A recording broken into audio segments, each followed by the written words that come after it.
ब्रह्मांड, जिसे हम 14 लोकों का घर मानते हैं, असल में शायद सिर्फ एक शुरुआत है। जरा सोचिए, क्या हो अगर मैं आपसे कहूं कि हमारे प्राचीन शास्त्रों में एक ऐसा गुप्त नक्शा मौजूद है जो हमें इस ब्रह्मांड की सीमाओं के भी पार ले जा सकता है। एक ऐसे दिव्य धाम का रास्ता जहां दुख, बीमारी, बुढ़ापा और यहां तक कि मृत्यु का भी कोई नामो निशान नहीं है। एक ऐसी जगह जो खुद अपने प्रकाश से रोशन है और जहां सिर्फ और सिर्फ आनंद है। आज हम उसी प्राचीन ब्रह्मांडीय नक्शे को समझने की कोशिश करेंगे। हम शास्त्रों में दिए गए सबूतों के आधार पर जानेंगे कि वैकुंठ धाम आखिर है कहां और पृथ्वी से उसकी दूरी कितनी है। यह एक ऐसा सफर है जहां विज्ञान की हदें खत्म होती हैं और अध्यात्म की शुरुआत होती है।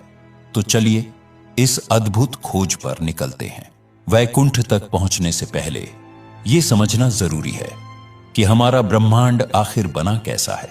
हमारे वेदों और पुराणों के मुताबिक ब्रह्मांड को मुख्य रूप से 3 लोकों यानी त्रिलोक में बांटा गया है। सबसे नीचे आते हैं पाताल के 7 लोक, बीच में है मध्य लोक जिसमें हमारी पृथ्वी यानी भूलोक शामिल है, और सबसे ऊपर हैं ऊर्ध्वलोक यानी स्वर्ग से भी परे 7 दिव्य लोक। लेकिन हमारी मंजिल इन ऊर्ध्व लोकों से भी आगे है। ये 14 लोक एक के ऊपर एक बने हुए हैं और हमारी पृथ्वी इस पूरी संरचना का केंद्र है। भूलोक यानी पृथ्वी, ये हमारी कर्म भूमि है जहां हम रहते हैं। इसके ऊपर आता है भूवरलोक। पृथ्वी के ठीक ऊपर ये वो स्थान है जहां सूर्य, चांद और तारों का मंडल स्थित है। पुराणों के अनुसार इसकी दूरी पृथ्वी से करीब 14 लाख योजन बताई गई है। भूवरलोक से भी ऊपर है स्वर्गलोक, देवताओं के राजा इंद्र का राज्य। ये वो जगह है जहां अच्छे कर्मों का फल मिलता है, लेकिन यह भी हमेशा के लिए नहीं है। इसकी दूरी भूवरलोक से लगभग 1 करोड़ योजन बताई गई है, लेकिन स्वर्ग के आगे का सफर और भी ज्यादा रहस्यमयी हो जाता है। इसके ऊपर हैं महर्षियों और सिद्ध पुरुषों के लोक, महरलोक, जहां सप्तर्षि जैसे महान अर्षि प्रलय के समय शरण लेते हैं। जनलोक, जहां ब्रह्मदेव के मानस पुत्र निवास करते हैं। तपोलोक, जहां वो महान तपस्वी रहते हैं जिन्होंने सब कुछ त्याग दिया है।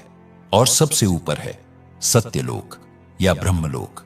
यह हमारे भौतिक ब्रह्मांड का सबसे ऊंचा लोक है। यह बाकी सभी लोकों से करीब 12 करोड़ योजन ऊपर स्थित है, जो लगभग 1 अरब 47 करोड़ किलोमीटर की दूरी बनती है। यहीं पर निवास है सृष्टि के रचयिता भगवान ब्रह्मा का, और यहीं सत्यलोक पर आकर हमारे इस भौतिक ब्रह्मांड की सीमा खत्म हो जाती है और यहीं से एक ऐसे आयाम की शुरुआत होती है जिसकी हम कल्पना भी नहीं कर सकते। शास्त्रों के अनुसार हमारा ब्रह्मांड और इसके जैसे करोड़ों अरबों ब्रह्मांड भगवान विष्णु की कुल शक्ति का सिर्फ 1/4 हिस्सा है। इसे कहा जाता है एकपाद विभूति, सत्यलोक के पार। इसी एकपाद विभूति की सीमा पर एक रहस्यमयी नदी बहती है जिसका नाम है विरजा। ये कोई साधारण नदी नहीं है। पुराण कहते हैं कि यह वेदांग के पसीने से बनी है, लेकिन विरजा नदी सिर्फ एक नदी नहीं, ये एक सीमा है।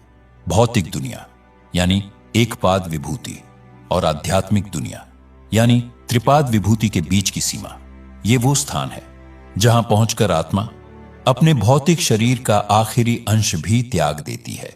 जब कोई आत्मा अपने सभी कर्मों और बंधनों से मुक्त होकर यहां पहुंचती है तो वो इसी विरजा नदी में डुबकी लगाती है, और जैसे ही वो ऐसा करती है उसके सारे सांसारिक गुण समाप्त हो जाते हैं और वो आत्मा आध्यात्मिक जगत में प्रवेश करने के योग्य बन जाती है। अब सबसे बड़ा सवाल, इस विरजा नदी के पार वो परम धाम वैकुंठ आखिर है कहां और पृथ्वी से उसकी दूरी कितनी है? विष्णु पुराण और भागवत पुराण जैसे ग्रंथ हमें कुछ संकेत देते हैं। कुछ पौराणिक गणनाओं के अनुसार वैकुंठ धाम सत्यलोक से भी लगभग 2 करोड़ 62 लाख योजन ऊपर स्थित है। अगर हम एक योजन को लगभग 12.3 किलोमीटर माने तो सिर्फ सत्यलोक से ही ये दूरी लगभग 32 करोड़ 21 लाख किलोमीटर बनती है। और अगर हम पृथ्वी से लेकर सभी लोकों की कुल दूरी जोड़ दें तो ये आंकड़ा खरबों खरबों किलोमीटर तक पहुंच जाता है।